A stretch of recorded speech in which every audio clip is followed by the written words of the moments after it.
Hi everyone, hope you're doing well. Before I begin this video, you'd like to use OCD Recovery's coaching services, please reach out to Phil at OCDrecovery.com and he'll get back to you as soon as he can. I thought I'd take the chance to sit outside again, guys, making the most of the last bit of weather. Summer's coming to an end, unfortunately. I hope you had a good summer. I know the summer's coming to an end because there's a couple of lakes over the back of my house, and when the geese start flying over the lakes and making ridiculous noises at 4 or 5 in the morning, you know that autumn's on the way. So yeah, hope you had a good one. So yeah, in this video, I'm going to speak about the HOCD and ROCD overlap, right? It's a very, very important topic in the OCD community. One that's not typically covered very much, I would say, but it's one that definitely needs some more exposure. It needs some more light shedding on it because it can be a very, very toxic mix of themes, if you like, and one that's very stubborn and very difficult to navigate. I've been there, done it, got the ticket with these two themes especially, so I've got a pretty good idea of how it works. So hopefully this video will be of value to you, right? With HOCD and ROCD, right, they feed off of each other. They sort of self-reinforce each other, and the fuel from one theme will translate across into another theme, and it's double the impact, right? They're two themes that sort of feed off of each other, and it makes it that a bit more intense. And in terms of how they feed across each other, then let's take a look. So in HOCD, right, and in HOCD, so you might have an absence of attraction towards your partner if you're in a relationship, right? That's because, the HOCD is in the driving seat. You may have doubts over your sexuality. You might not have those feelings of attraction, the sexual arousal during intimacy, etc. And then all the intrusive thoughts, urges, sensations, groaning responses that come with that suggest that you could be gay. And then because of those lack of feelings of attraction, right, you then use that as a metric, as a guide towards your relationship. So you say, well, because I'm not feeling that attracted to my partner, that could mean that I'm in the wrong relationship, right? And then you do a lot of compulsions and avoidance behaviours based off of that. And then conversely, if ROCD is mainly in the driving seat, you might have those lack of right feelings towards your partner. The gut feeling, it may tell you that it's wrong. You may be feeling numb towards them, that you're living a lie across both themes. So you think that you're living a lie, they might have a certain characteristic or behaviour that you're really zoomed in on and that you don't like, and then because you don't like that, that may reinforce globally that you might not like the opposite sex, and that may therefore reinforce your HOCD, that your fear of becoming gay is feeding off that. And across both themes as well, you're thinking, well, maybe I'm living a lie. What if I'm in the wrong relationship because I might not be attracted to the sex that I think I am? And then you might seek to avoid the relationship. You have lots of urges and intrusive thoughts over this, right? So it's very difficult because they self-reinforce each other, and when you think you're dealing with one theme, the other theme is gonna use that as fuel to keep disturbing you, right? And this problem is also prevalent across compulsions, right? So in a compulsion for ROCD could actually turn out to be a compulsion for HOCD. So for example, you might send long text messages saying I love you to your partner, to reinforce that you're in the right relationship, but also to reinforce that you're straight, to reinforce that you like the sex that you want to, right? And then conversely in HOCD as well, it's a compulsion. You might be having sex in HOCD, maybe to get that verification, and then because you're getting that verification whilst having sex with your partner, you might think, that this means because I'm feeling those feelings of sexual arousal and attraction, that means that I'm definitely in the right relationship, and all is fine and dandy, right?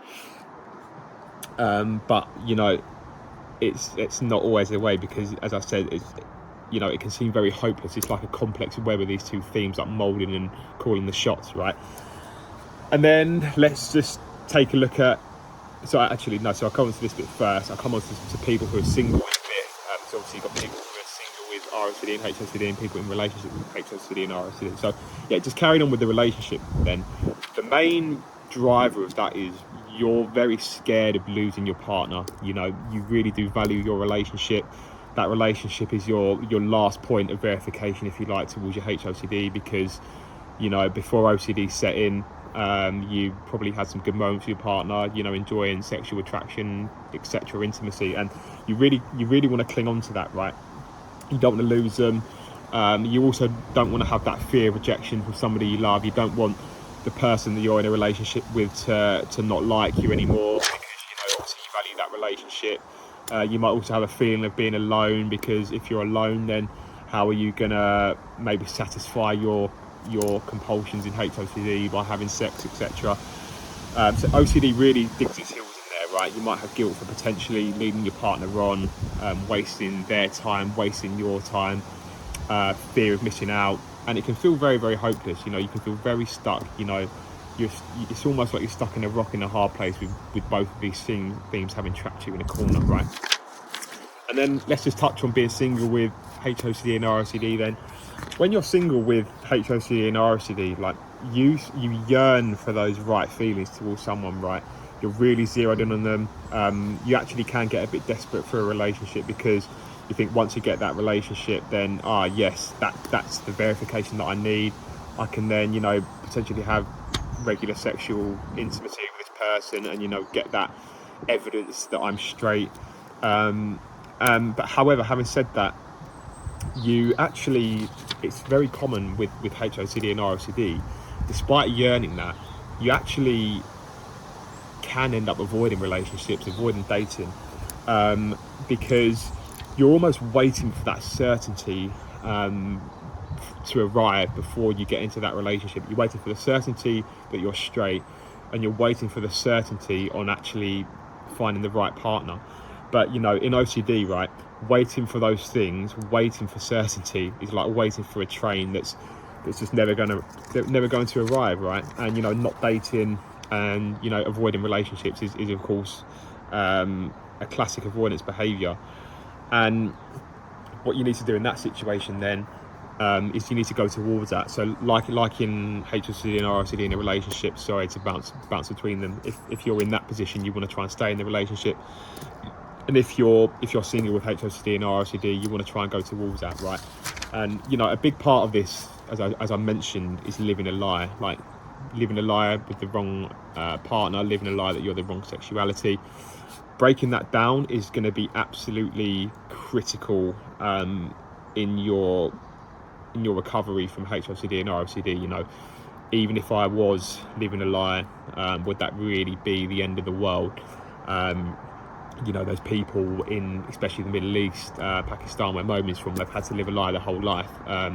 You know, you've got homosexual people being in relationships with straight people. You've got people in arranged marriages. You know, they don't get much say, because that's what the culture is like over there. A lot of that dictates that. So lots of people have lived a lie. So if they can do it, why can't you too? You know, you look at status marriages. People over time have broken up. If people didn't break up over time, then everybody would be in the right relationship constantly, and there would be no such thing as a wrong relationship, right? So that's such a key thing, you know, looking at why living a lie is not the end of the world. I'll just get more into some compulsions as well, actually, before I really look at those fears. So a lot of this will be Googling and social media. So Googling your sexuality, Googling about your partner, you know, scrolling through Instagram, TikTok, looking for the right attributes towards your partner, looking for icks, that sort of thing. And then you might see, this is an ick because my partner, I don't know, gets up early, and then you think, oh shit, because I've got this ick, that then therefore must mean that I'm gay, right? And then other ones, you know, you might avoid intimacy, more on the ROCD side. You don't want to get those feelings of numbness towards your partner, which may also reinforce that you're not heterosexual. You also, as I said, you know, engage in really compulsive sex to try and get that verification, and just to try and check that you're still turned on and aroused by your partner, which is obviously, you know, a big one there. And then avoiding marriage and kids, avoiding meeting the parents and other family members of your partner, because you're worried about that pressure heaping onto the relationship, you know, living a lie. Other triggers might be, especially from the HOCD side, you know, looking at things to do with LGBT, going to gay places, visiting gay places, listening to gay music, wearing eccentric clothing, you know, looking at other people just as you go about your day. What if you looked at someone on the street and you thought, oh yeah, they're good looking, and that means I could be attracted to them, and then that therefore means I'm not attracted to my partner anymore. On the off chance as well, especially if ROCD is in the driving seat, you might be scared to look at somebody and think, oh, that person's quite attractive, that means that I'm in the wrong relationship because I find this person attractive. So you see how muddled it can be, how confusing it can be. And if you're confused right now, don't worry, I'm really gonna break this down for you and really help you to you know, counteract this in the best way possible, right? So with HOCD and ROCD, I know it sounds confusing, I know it sounds like a complex web, and you think, well, how am I possibly going to get out of this, right? So when we have different themes, right, there tends to be core fears driving them, right? And they're the roots of the OCD. They're the nucleus that are driving it, right? And once you tackle those, then the branches of that, you know, all of the behaviours and the compulsions, etc., which are actually keeping your OCD alive, they just start to come down, and that is when you're really going to make progress, right? So let's take a look at the core fears that are driving this, which is really going to provide like the base layer, the foundation for your recovery across both themes, right? So, as I mentioned, fear of living a lie is huge, right? Even if you was living a lie, would that really be the end of the world? Like, would your life be over? Is there a way? Would that really be like the worst possible thing that could happen? Even if you was living a lie in the wrong relationship, in the wrong sex, could you still have some happiness in your life? Could you still see your friends? Could you still enjoy food? Could you still travel? Could you still work and make a living? Yes, you'll find that you probably could, right? And as I said before, plenty of people have lived lies throughout the ages in relationships, and not just in relationships, maybe in a job, maybe in your family life, maybe in a job you've lived a lie and said that, yeah, maybe you lied in your CV and said, yes, I'm fit for this job, and you end up getting a job, and maybe you get found out. Not the end of the world, not catastrophic. There's so many ways in which we can live lies. It's not uncommon, it's not unusual. So yeah, we need to really just make peace with that even if I was living a lie, yes, there's no reason why I shouldn't live a lie. And there's going to be no line in the sand, and whether you are living a lie as well, there's going to be no tangible thing that says that you are, right? So you're going to have to break that down, you know. You can do it, you know, as I said before, the Pakistan example, living in the Middle East or whatever, or status marriages, is a very, very good example to help you break that down, right? Obviously just said Pakistan, that's what I'm thinking in a moment. Who wouldn't know? Right, so another one, fear of rejection, right?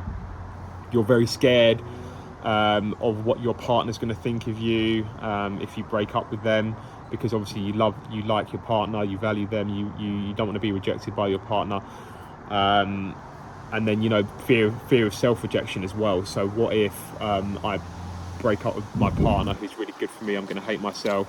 What if I'm homosexual? You know, how could I possibly accept myself if I'm homosexual? You know, that is key for where unconditional self-life and other acceptance comes in, right? Especially, you know, rejection. Those shame attacks are going to be really, really useful for that, alongside breaking down your fears about rejection. Well, yeah, even if I do get rejection and someone thinks badly of me, yes, it's not ideal, but yes, I could still survive and still live a relatively happy life. You know, another one is being unhappy, right? So you have like these strong shoulds and musts about life, right? So I must have a happy relationship where I feel love. I must be straight and enjoy my sexuality, and I must absolutely know for sure that this is who I am, and if not, everything's awful. You know, I must not waste my life being in a wrong relationship or with somebody who I'm feeling numb towards. I'm not feeling that level of attraction towards. I must not have these things happen to me, right? that's a key part of Albert Ellis, by the way, in rational emotive behavioural therapy, saying that, you know, things must go your way. I must have this happy life. You know, life doesn't go to plan. You know, we've got a chronic brain disorder called OCD, and we need to navigate that path as best as we can. And this, you know, this is a byproduct of that. You really need to look at why you must have this happy life where things are always going to go to plan, because they're not. You know, even after recovery happens, you know, there's still the hardships of life that you got to face. You know, family members dying, work difficulties, financial difficulties, all these things. So there's no universal law that owes us that happy life, right? So yeah, when another important thing here, everyone with HOCD and ROCD, right, their stories and their journeys are going to be slightly different, right? Sometimes there's going to be, with one person, the HOCD might be in the driver's seat out of the HOCD and in the ROCD. Another time, the ROCD might be in the driver's seat out of the HOCD. And it's going to be different on a case-by-case basis, right? So obviously the videos, you know, are there to help you and give you guidance and advice, but to really look at what's actually at the centre is where the coaching calls will come in. I'll give you an example of confusion, right? So you might be thinking, what if I'm avoiding sex? What if avoiding sex because of HOCD to cut compulsions means that you're then avoiding intimacy with your partner? That might be a classic case of confusion where there's not really a line in the sand of that.